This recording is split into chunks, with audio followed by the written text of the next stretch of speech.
마음을 다하여 진실이 섬기라라고 하는 제목으로 여러분과 함께 하나님 말씀 나누기 원합니다. 옆에 분들하고 인사 한번 나누죠. 당신의 진실함이 보입니다. 이렇게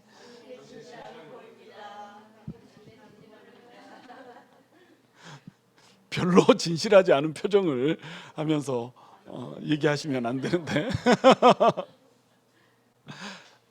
우리가 하나님께 나아갈 때는 정말로 진실하게 나가야 돼요. 우리가 남녀 사이에 연애를 할 때도 진실됨이 깨지는 순간이 어때요? 어떻게 나한테 이럴 수 있어? 이렇게 하잖아요. 그렇게 하는 이유가 뭐예요? 사랑에는 진실함이 필요하기 때문에 그래요. 우리 성도와 성도 사이에도 또 목회자와 성도 사이에도 이 진실함이라고 하는 것이 굉장히 중요하거든요. 진심이 통하지 않으면 마음이 아파지는 겁니다. 사랑하는 마음이 있고 이 사랑하는 마음을 표현했는데 상대방이 그 사랑을 곡해하거나 이해를 못 해주거나 이러면 그것이 그렇게 마음이 아픈 거예요. 그러니까 관계가 틀어지고 뭐 이럴 때 마음이 주로 아파지는 이유가 뭐죠? 진심이 안 통하는 것 때문에 그렇다는 거예요. 하나님께서도 똑같아요. 하나님께서 우리를 몹시 사랑하시잖아요. 그리고 하나님께서 우리에게 사랑을 찾기를 원하신단 말이죠. 그럼 사랑을 주고받는 하나님과 우리 사이의 관계에서 이 진실이라고 하는 것, 이것이 무너져 버리면, 마음을 다한다라고 하는 이것이 무너져 버리면 사실은 우리의 신앙 자체가 의미가 없어져 버린다는 거예요. 진심이라고 하는 거, 이게 매우 중요한 거거든요. 그래서 오늘 사무엘이 이스라엘 백성들에게 마지막 고별 설교를 하면서 이 고별 설교 내용에 너희가 마음을 다해서 진실하게 하나님을 섬기라라고 얘기를 해주고 있는 겁니다. 그러면 사무엘은 왜 지금 고별 설교를 하고 있을까요? 사무엘은 지금 사사 시대를 살고 있었던 사람이잖아요. 이스라엘의 마지막 사사였어요. 물론 자기 아들들을 사사로 이제 세웠죠. 근데 그 아들들이 하나님 앞에서 사무엘처럼 정직하게 이렇게 살지 않았던 거예요.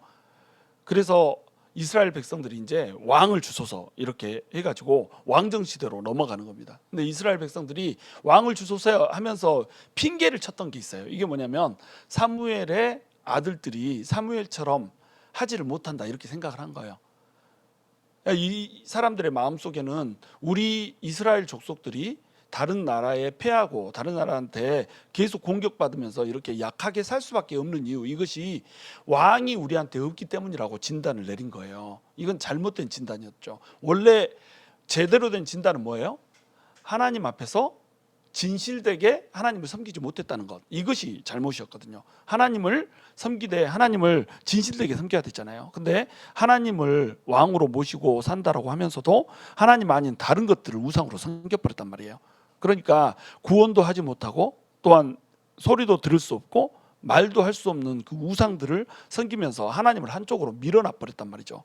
그러면서 또한 자기 자신들을 왕으로 만들어 버렸어요. 각자 자기 소견에 옳은 대로 행해버린 겁니다. 그러니까 어찌되었건 우상을 그 자리에 놨건 자기 자신을 그 자리에 놨건 하나님은 어떻게 됐어요? 왕의 자리에서 밀려나 버린 거예요. 이것이 하나님께서 주변 국가들을 멸하지 않으시고 남겨두신 이유거든요. 이 주변 국가들이 자꾸 강대해져서 콕콕 찌르면 옆구리에 가시가 되고 또 채찍이 되어서, 찌르는 채찍이 되어서 이들이 정신 차리고 하나님께로 돌아와 다시 하나님과 진실무망한 관계를 맺을 수 있도록 하나님께서는 이런 장치를 마련해 두신 거였어요. 그런데 진단이 잘못돼 버린 겁니다. 하나님을 사랑하지 않기 때문에, 하나님을 속였기 때문에, 하나님으로부터 멀어졌기 때문에 이방 족속들에게 이 발핌을 당하는데, 그 진단을 우리에게 왕이 없기 때문에라고 진단을 해버린 거예요. 이 진단은 영적으로 맞아요. 왕이 하나님이잖아요. 하나님이 왕인데 하나님을 없애버린 거예요. 왕의 자리에서. 왕이 없으니까 당연히 짓밟히는 거죠. 그런데 이들은 영적인 해석이 아니라 육적인 지금 의미를 부여하고 있는 거예요. 하나님이 왕인데 하나님을 쳐버리고 우리 사람, 인간 왕이 있어야 되는데 인간 왕이 없기 때문에 우리가 망한다 이렇게 생각하는 거예요. 사무엘상 12장에 보면 나하스, 암몬 왕 나하스가 쳐들어왔을 때 이런 제안을 했다라고 나오는데, 특별히 이제 나하스라고 하는 사람이 사무엘 시대 때는 강력한 대적이었던 것 같아요. 블레셋에서 쳐들어오죠. 서쪽에서는 블레셋이, 동쪽에서는 암몬 왕 나하스가 와가지고 막 짓밟고 이러니까 양쪽에서 샌드위치가 돼가지고 막 죽을 지경이 된 거예요. 이런 지경 가운데서 우리한테 왕이 없으니까, 다른 데는 다 왕인데 우리만 없어, 그러니까 우리가 짓밟혀, 이런 식으로 생각을 했다는 겁니다. 그래서 왕을 주소서 이렇게 얘기를 한 거예요. 근데 이 왕을 주소서 할 때 핑계를 쳤던 게 뭐라고요? 사무엘의 아들들이 똑바로 하지 못했다 이거죠. 그러니까 자기들이 하고 싶은 욕심들을 그대로 부리면서 이 욕심을 챙기기 위해서 누구를 탓해버려요? 리더를 탓해버린 거예요. 사무엘 때문이다. 아들 교육을 왜 그딴 식으로 시켜가지고 이렇게 된 거죠. 사무엘의 아들들을 탓한 거예요. 사무엘의 아들들이 사사의 역할을 제대로 해내지 못하니까, 제대로 이 사사들이 해내면 우리가 이렇게 밀릴 이유가 없지 않냐, 제대로 된 왕 세워가지고 왕이 하게 하자, 이렇게 나선 겁니다. 사무엘의 입장에서는 어떻겠어요? 사무엘의 입장에서는 굉장히 불쾌해지는 거죠.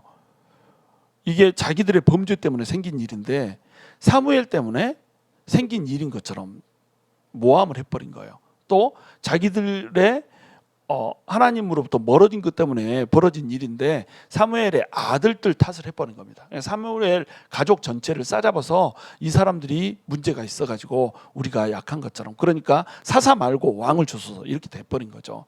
그러면 사사시대의 사사와 왕의 차이는 뭘까요? 사사시대의 사사와 왕의 차이는 뭐냐면, 사사는 왕은 아니에요. 그런데 하나님이 일시적으로 이제 세운 거죠. 일시적으로 세우면서 사사를 일시적으로 세워서 사사가 왕처럼 통치도 해요.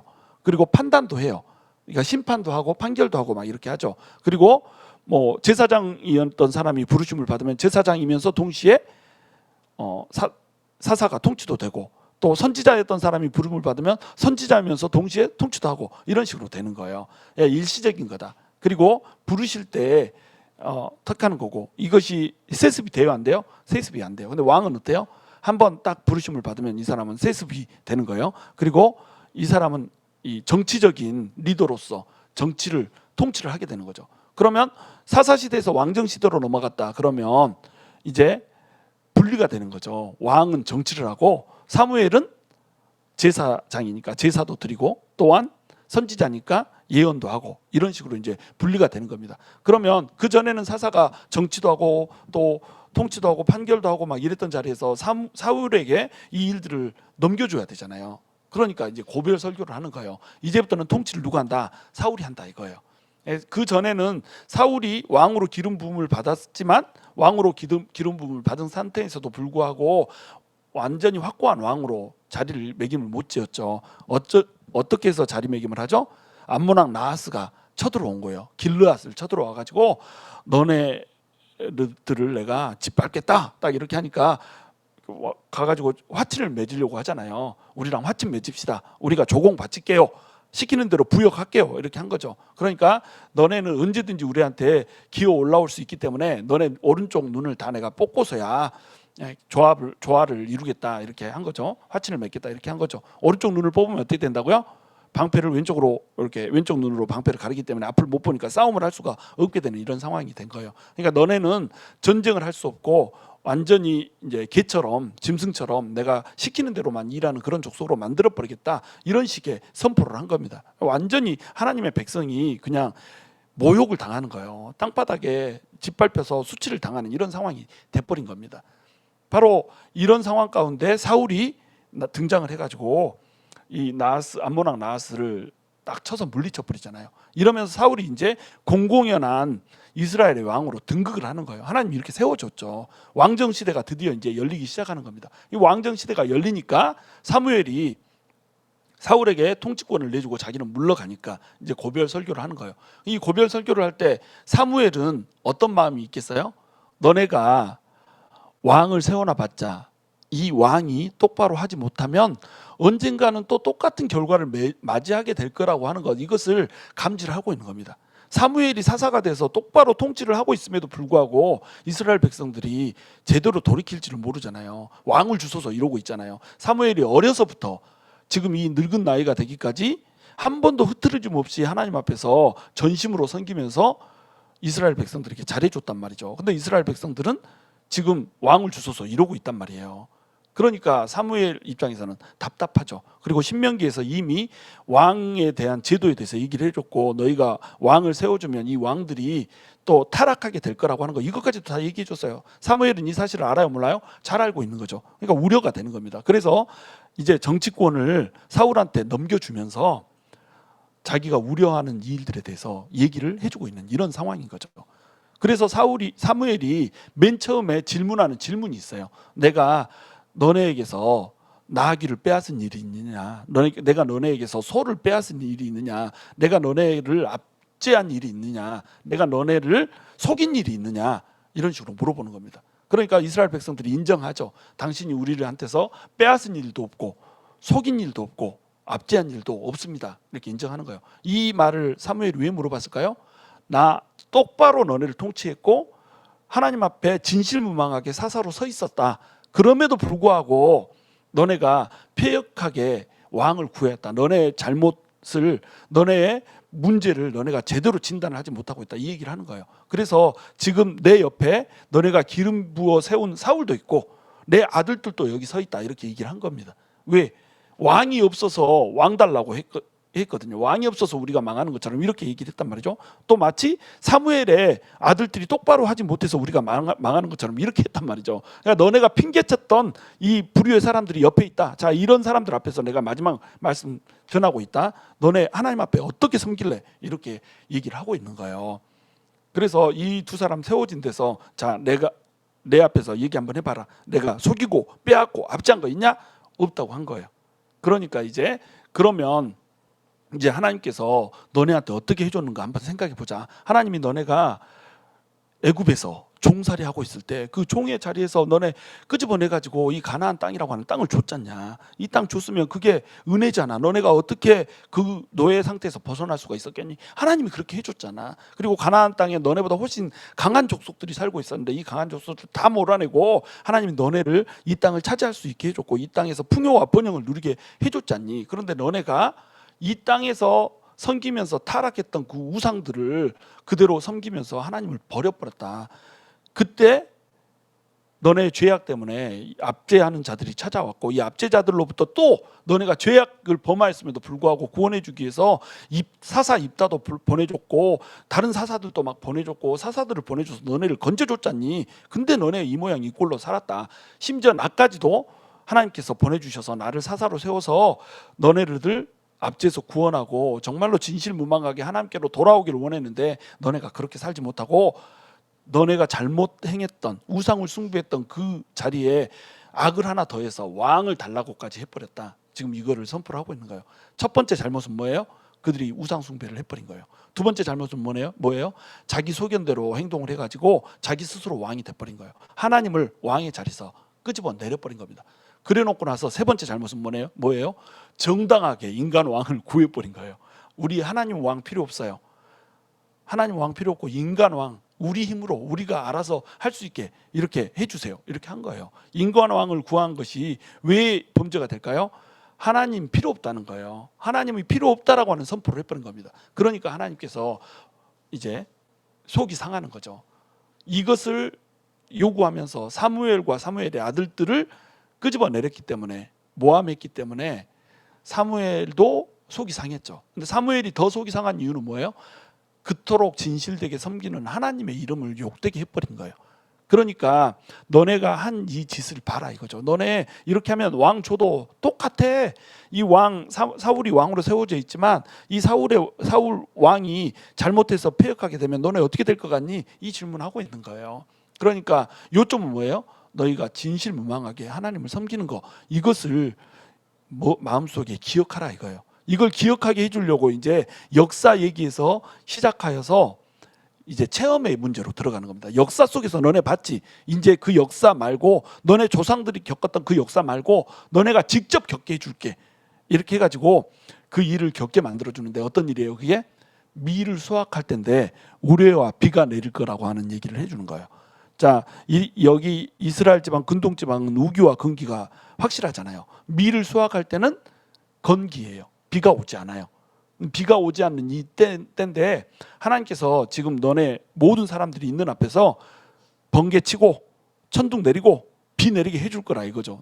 마른 하늘에 날벼락 때리겠다는 거예요. 그리고 마른 하늘을 젖은 하늘로 바꿔주겠다는 거예요. 이걸 보면 너네가 하나님이 지금 얼마나 화가 났는지를 깨달을 수 있을 것이다. 이렇게 한 거죠. 그래서 이스라엘 백성들이 전부 다 서 있는데 사무엘이 그 말을 하기가 무섭게 어때요? 전둥이 치고 번개가 치고 그냥 비가 막 쏟아지고 막 이렇게 된 거예요. 이스라엘 백성들은 사무엘의 말대로 됐잖아요. 어떻게 했어요? 마음이 이제 우린 죽었구나. 우리가 우상 숭배를 하고 또 범죄를 해서 우리한테 이 악한 일들이 찾아오고 고통이 찾아왔는데, 이 고통이 찾아온 상황 가운데서 우리가 회개를 하고 나아가서 하나님을 우리의 왕으로 모셔야 되는데, 하나님을 오히려 왕의 자리에서 완벽하게 몰아내버리고 인간 왕을 세우자고 우리가 얘기를 해버렸구나, 이렇게 깨달은 거예요. 그래서 우리 이제 죽었구나 싶은 겁니다. 그래서 사무엘에게 부탁을 하죠. 우리가 죄를 지었습니다. 이 많은 죄들에 더하여서 왕을 달라고 하는 죄까지도 범했습니다. 그러니까 잘못했으니까 우리를 위해서 기도해 가지고 우리 죽지 않게 해주세요.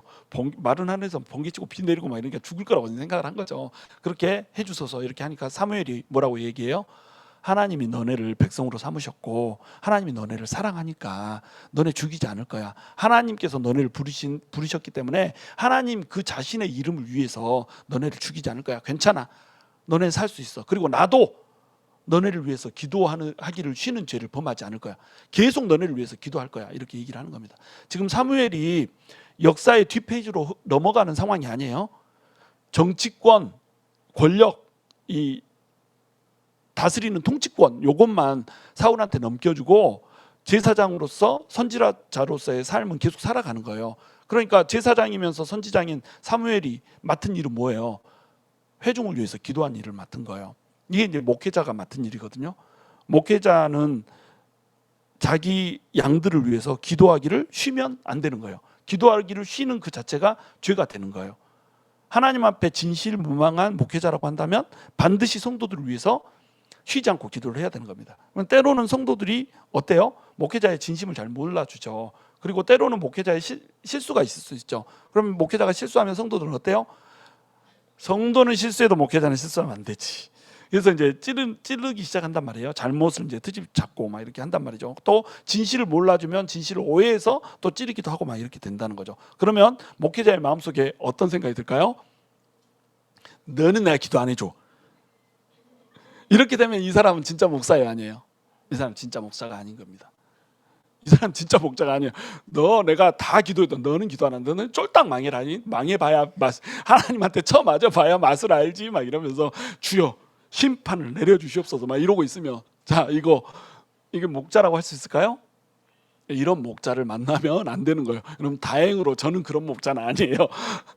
여러분이 어떠한 태도로 저를 대하건 한 번 내 양이 되면 나는 그 양들을 위해서 기도하기를 쉬는 죄를 범하지 않아요.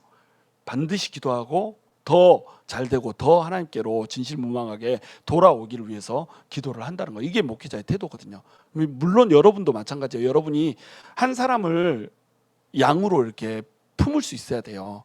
목사만 목사가 아닙니다. 요즘에는 목사라고 하는 이 개념과 평신도라고 하는 개념이 무너져야 돼요. 이 목사하고 평신도라고 하는 개념, 이 평신도라고 하는 개념 자체가 잘못된 개념이에요. 우리가 편하게 평신도 이렇게 부르지만 평신도라고 하는 개념은 캐톨릭에서 온 거예요. 성직자와 성직자가 아닌 사람을 나누면서 생긴 겁니다. 레이 퍼슨이라고 들어봤잖아요. 레이는 하나님의 뜻을 모르는 사람들, 이런 뜻이에요. 그냥 평범한 사람들이란 뜻인 겁니다. 근데 성경에서는 목사나 그렇지 않은 사람들이나 전부 다 똑같이 뭐라고 불러요? 성도라고 불러요. 거룩한 무리라고 부르는 겁니다. 우리 전부 다가 거룩한 무리예요. 이 전부 다 거룩한 무리는 자기가 섬기고 자기가 하나님께로 되돌리고자 하는 양을 가져야 되는 거예요. 그 양을 위해서 헌신하고 또 섬기고 봉사하는 그 자리에 서야 된다는 겁니다. 그러니까 평신도, 우리 편의상 평신도 이렇게 얘기하는 거지, 평신도라고 하는 개념 자체는 의미가 없는 거예요. 성직자가 어디 따로 있어요? 예수를 믿는 사람들이 다 성직자지. 그러니까 성도라고 부르잖아요. 목사만 성직자가 아니에요. 성도들도 다 성직자인 겁니다. 하나님을 위해서 일하는, 직업을 갖고 일하는 모든 사람들이 다 성직자인 거예요. 그래서 직업 소명설이라고 하는 말이 나온 겁니다. 직업을 하나님께서 주셨고 이 소명에 따라서 하나님이 전부 다, 사람들이 전부 다 하나님의 일을 한다, 이렇게 얘기를 하는 거예요. 그러면 성직자잖아요, 다. 근데 이제 목사라고 하는 사람은 특별히 가르치도록, 이렇게 가르치는 장로로서, 다스리는 장로와 이게 가르치는 장로가 있어요. 다스리는 장로는 행정을 맡은 장로들, 그리고 목사도 장로예요. 성경적인 개념으로 하면 목사도 장로인데 목사는 어떤 장로냐면 가르치는 장로란 말이죠. 그러니까 너네는 다스리는 장로보다 가르치는 장로를 배나 더 잘해주라 이렇게 얘기하잖아요. 그 말씀을 가르치기 때문에 말씀으로부터 생명이 나오기 때문에 그렇다는 겁니다. 물론 그런 구분이 있긴 해요. 그러나 모든 성도들이 다 어떻다는 거예요? 성직자라는 거예요. 성직자와 평신도 레이퍼슨의 개념은 없는 거예요. 그렇기 때문에 여러분도 반드시 여러분이 놓고 기도하는 사람이 있어야 돼요. 이 사람 하나, 섬길 사람 찾고 힘들어하는 사람 하나 찾고 위로하고 권면하고 이렇게 위에서 기도하는 이런 사람을 찾아야 돼요. 이것이 우리한테 주어진 하나님의 소명이란 말이에요. 기도하기를 쉬는 죄를 범하면 안 된다는 거죠. 사무엘이 이렇게 얘기하면서 마지막에 뭐라고 얘기하냐면 너희 왕과 너희 백성들이 하나님을 진실무망하게 섬기지 않으면 모두가 망할 거라고 그래요. 그러니까 결론은 뭐예요? 마음을 진실하게 하여서 진실된 마음으로 하나님을 진심으로 섬겨라. 이렇게 얘기를 하는 겁니다. 여러분, 진심으로 하나님을 섬긴다라고 하는 것이 얼마나 중요한지 몰라요. 아까도 얘기했지만, 서두에서 얘기했지만 사람 사이에서도 이 진심이라고 하는 것이 몹시 중요하잖아요.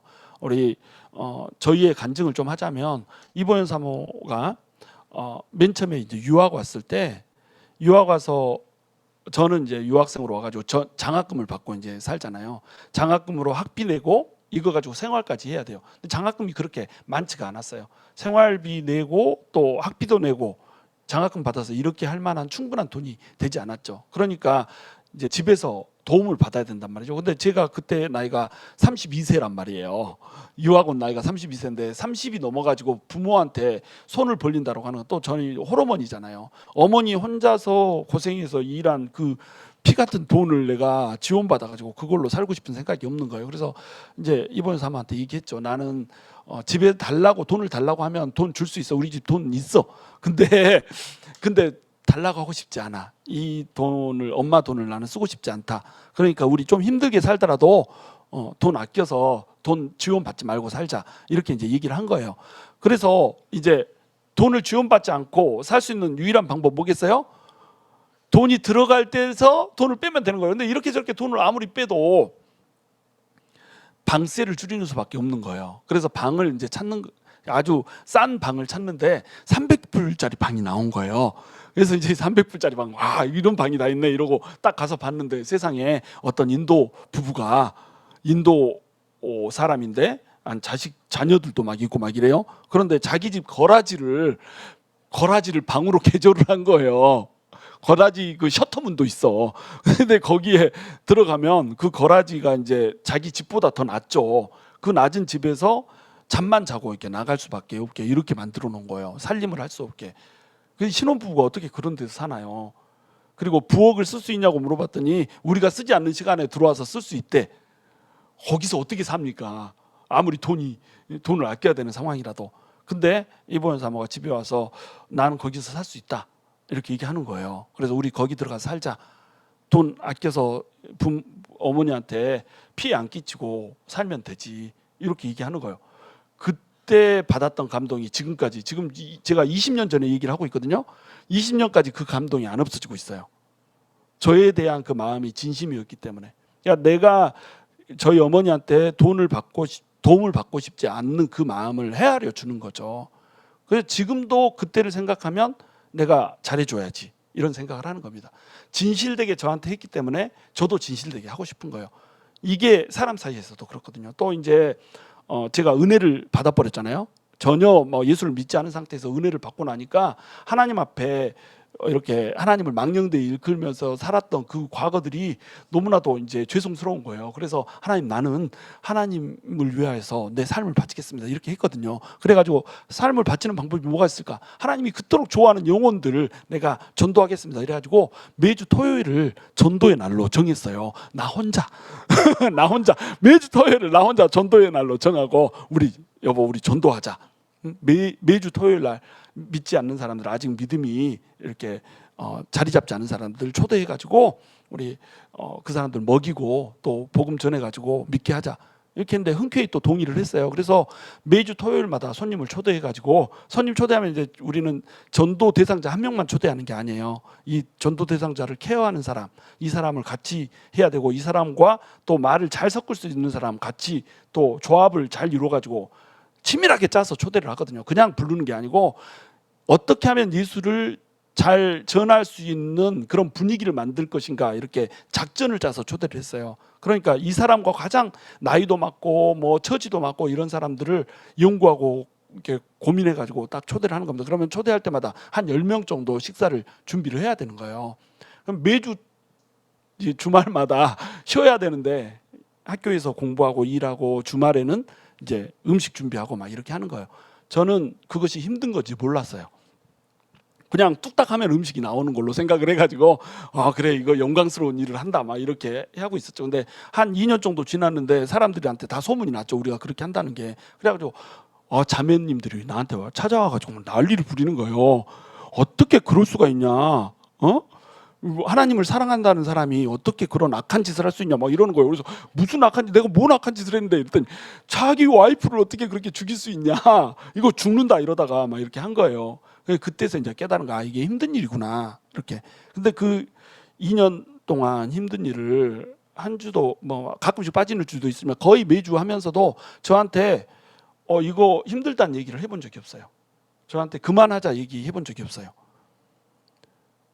내가 얼마나 영혼들을 사랑하는지를 아니까 전심으로 나를 대해준 거죠. 그러니까 그 사실, 그게 힘들다라고 하는 사실을 이제 어렴풋이 내가 깨닫고, 나는 이미 때는 늦었지만 어렴풋이 깨닫고 난 후에 제 마음이 어떻겠어요? 이 아무도 할 수 없다고 얘기하는 이거를 이 사람은 내가 하자니까 했구나 이렇게 생각을 한 거죠. 자, 저를 어떻게 대했어요? 전심으로 대했단 말이에요. 마음에 그 어떠한 불평, 원망 이런 거 없이 전심으로 저를 대해주죠. 그러니까 제가 이 상황들을 딱 겪고 나서 이제 돌이켜서 딱 생각을 해보니까 아주 못된 놈인 거야. 내가 아주 천하의 못된 놈. 어떻게 이런 짓을 내가 했지? 막 이렇게 생각하는 거예요. 착한 짓을 한다고 했지만 막상 이보현 사모한테는 지금 못쓸 짓을, 그렇죠, 그렇게 극렬하게 동의를 해버리면 못된 사람이 돼 있는 거죠. 근데 이 못된 이런 행동을 할 때도 같이 해줬던 그것이 있기 때문에 항상 감사하는 마음이 있고 더욱 더 줘야 되겠다는 이런 마음이 있는 거예요. 하나님과 우리 사이에서도 똑같다는 겁니다. 우리가 진실무망하게 하나님한테 대하고 접근하고 나아가잖아요. 그러면 하나님이 우리한테 감격해 하신다는 거예요. 우리가 이걸 못하거든요. 하나님한테 받을 것만 생각하고 하나님이 뭘 줄 것만 이렇게 생각한단 말이에요. 내 주변에도 되게 많았어요. 시댁에서 돈 좀 보내라고 그래. 시댁에서 엄청난 돈을 보내고 있는데 돈 조금 보낸다고 시부모들을 막 씹고 이러더라고요. 우리는 돈 한 푼도 시댁에서 안 보내고 있는데도 군말 없이 300불짜리에서 살겠다고 막 이렇게 했잖아요. 너무너무 비교가 되는 거예요. 자, 하나님 편에서 어떻겠어요? 하나님 편에서도 똑같은 겁니다. 하나님이 뭔가를 조그만 걸 줬는데도 이것 때문에 막 감격해하고 감사하면서 하나님이 가자는 대로 가고 이런 사람이 있으면 어떻게 하겠어요? 이 사람을 하나님 보고 감동하는 거예요. 너 너무 이쁘다. 너랑 같이 손잡고 걸어가는 길이 너무 행복하구나 이렇게 되는 거죠. 근데 막 줬는데도 시댁에서 막 줬는데도 더 보내라고 그래 이 화상아 막 이렇게 있으면 아내가 밉지 않겠어요? 그러니까 가정이 불행한 가정들을 너무 많이 봤거든요. 남편이 잘못해서도 가정이 불행하지만 아내가 잘못할 때도 가정이 불행한 케이스가 많거든요. 이거는 서로에 대해서 진실무망하지 않기 때문에 생기는 거거든요. 하나님 앞에서도 똑같아요. 하나님 앞에서도 하나님 앞에 우리가 진실무망하게 나가면 정말로 어떠한 상황 가운데서도 하나님이 우리의 왕이라고 하는 이 사실을 인정하고 나가면 하나님께서는 우리를 감격하는 눈으로 본단 말이에요. 우리가 하나님을 위해서 섬길 때 우리 마음속에 사심이 없어야 돼요. 정말로 하나님을 너무너무 사랑하기 때문에 우리의 모든 것을 바치고 드리는 그 헌신이 있어야 한단 말이죠. 하나님은 우리의 신랑이잖아요. 우리는 하나님의 정결한 신부잖아요. 정결한 신부가 신랑한테 줄 수 있는 게 뭘까요? 우리는 원래 거지였잖아요. 거지 여자인데 거지 처녀를 데려다가 신부 삼아줬거든요. 뭘 줄 수 있어요? 거지인데 아무것도 줄 수 없죠. 신랑이 우리한테 주면 우리가 받을 뿐이지. 그러면 신부가 신랑한테 줄 수 있는 건 뭘까요? 신랑이 꿈꾸는 걸 똑같이 꿈꾸는 거예요. 신랑이 원하는 걸 똑같이 손 잡아주고 신랑이 사랑하는 것들을 같이 사랑해주고 신랑이 하고자 하는 일을 같이 서포트해주고 이것이 신부가 할 일이거든요. 이렇게 할 때 하나님께서는 어떻게 한단 말이에요? 진실무망한 그 믿음을 보고 행복해 하시며 이뻐하시며 즐거워하신단 말이죠. 하나님께서는 사무엘이 말했듯이 모든 백성들을 사랑해요. 왜? 하나님이 사랑해서 하나님이 직접 구원했거든요. 하나님이 직접 선택했거든요. 다 사랑해요. 근데 하나님이 다 사랑한다고 해서 모든 성도가 하나님의 기쁨이 되는 건 아니에요. 여러분, 우리가 하나님의 사랑을 받기 위해서 태어난 거 맞죠. 그런데 사랑을 받는 자로서 멈춰버리면 안 돼요. 우리는 하나님의 뭐가 된다? 기쁨이 돼야 되는 거예요. 하나님의 기쁨이, 하나님의 영광이 돼야 되는 거예요. 아, 믿는 사람 다르네, 믿는 사람 멋지네, 이렇게 돼야죠. 이렇게 되려면 어때야 돼요? 하나님 앞에 진실무망하게 서야 된다는 거예요. 마음을 다해서 진실되게 하나님을 섬기는 자리에 서야 된다는 겁니다. 저와 여러분이 정말로 우리 마음을 어떤 상황과 조건에 상관없이 다 하나님께 드리고 마음을 다하여서 진실되게 하나님을 사랑할 수 있게 되기를 주님의 이름으로 축원합니다.